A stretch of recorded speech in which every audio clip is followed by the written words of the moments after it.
Now we shall look at another important attribute which controls the placement of elements on a web page, namely float. Remember that only static and relatively positioned elements can be floated.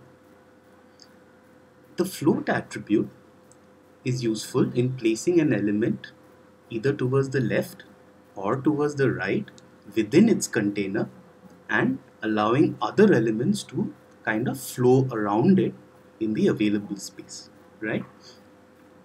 So let's look at our web page and hit preview on this. Okay, so what you see here is you have three divs, right, which are all positioned with float left, right?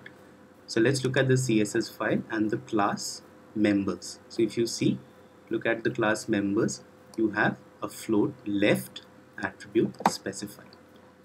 If you look at the HTML, the same class members is assigned to all three divs. And you have a span which contains some text which sort of flows around these divs as we had just defined, right? Now experiment with this HTML, try and change the CSS, make the value of float right and see what happens. Also try and figure out what happens if you assign float attributes to certain divs and not to certain other divs. For example, you can do something like this to the change me div, right? You can assign float none, right? See what happens when you experiment with different float values. Let's move on to the next step.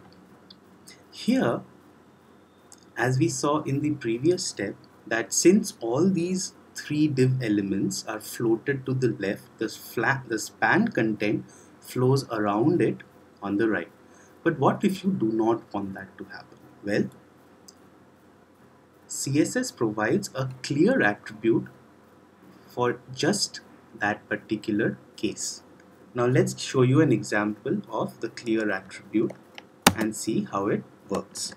So I shall show you two examples, one by using the empty line tag.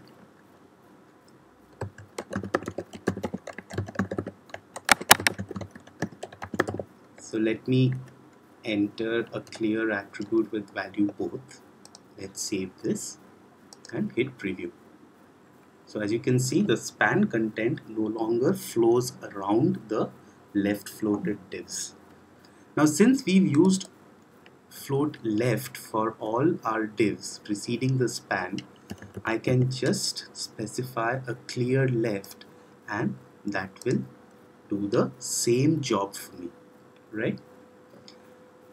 We can also use an empty div instead of the break tag or the BR tag to achieve the same objective. So let's see what happens if I use a div with clear left. So there you see, we get the same impact. So once again, experiment with this step, right? Just add, remove clear attributes. You can add a clear attribute after the second div or the first div with different float values and see what you get. You can also try and change the position of one of the divs to absolute or fixed and observe the impact. Once again, it's important that you understand how float works and how you can undo the effect of float by using the clear attribute. So experiment as much as you can and till the time you're comfortable with the usage of float and clear.